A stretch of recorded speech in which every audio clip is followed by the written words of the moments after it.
SFM Excel file question number 51 सॉल्व करते हैं, जो कि एसीसी है P4 बीबीपी किट का क्वेश्चन है। और इसमें जो टेस्टिंग हो रही है वो सिस्टमेटिक रिस्क की हो रही है।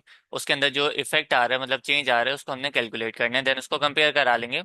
बीटा इक्विटी कैलकुलेट करके उसको कंपेयर करा लेंगे एग्जिस्टिंग सिचुएशन से, देन कैलकुलेट कर लेंगे जो इसमें चेंज आ रहा है।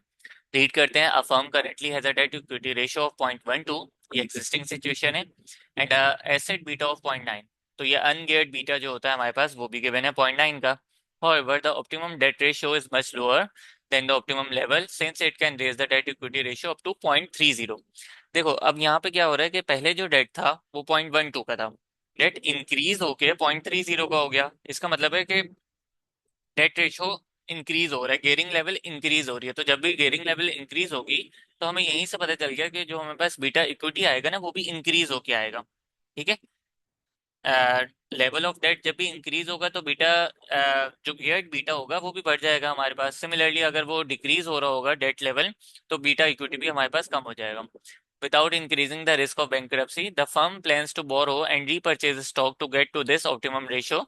टैक्स रेट गिवन है 25% का। Find the impact of the increase in debt on the geared beta.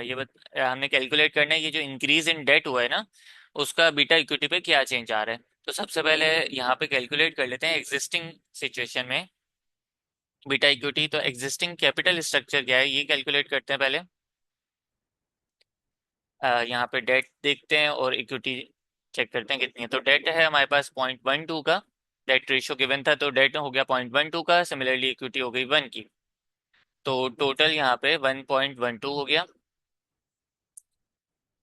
अब बीटा एसिड का क्या फॉर्मूला होता है? Beta asset equals to beta equity into equity upon equity plus debt into 1 - T.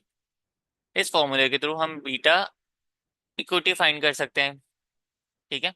Beta equity को हम left hand side पे ले आएंगे, और या इसको बीटा इक्विटी को यहीं पर रहने दिया, ये इस पूरे पोर्शन को यहाँ लाके बीटा एसिड से डिवाइड करा देंगे। ठीक है। Beta asset divide by equity plus debt into 1 - t. इस तरीके से हमारे पास फॉर्मूला हो जाएगा रीजनरेट।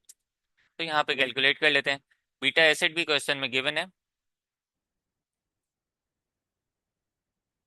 0.9 का। ये अनगियर्ड बीटा जो होता है ये भी गिवन है क्वेश्चन में।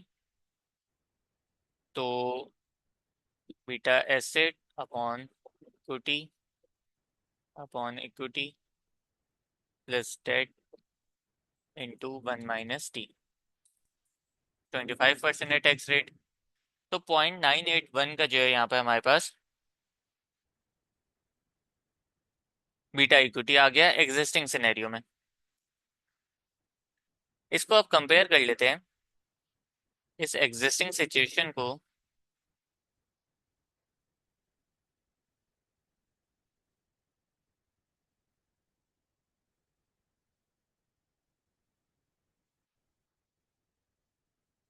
कंपेयर कर लेते हैं आफ्टर वाली सिचुएशन में, या चेंज इन कैपिटल स्ट्रक्चर जो है इस वाली सिचुएशन से।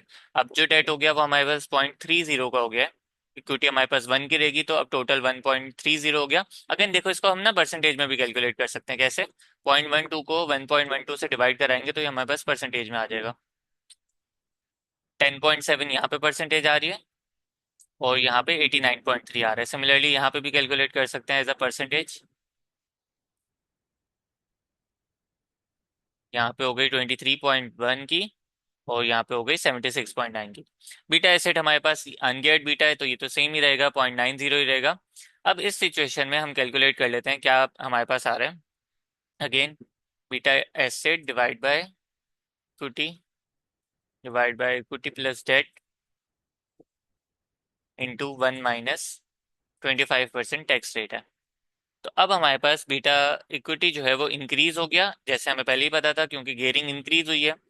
वो कितना हो गया है? 1.103 हो गया है। पहले कितना था? 0.981 था।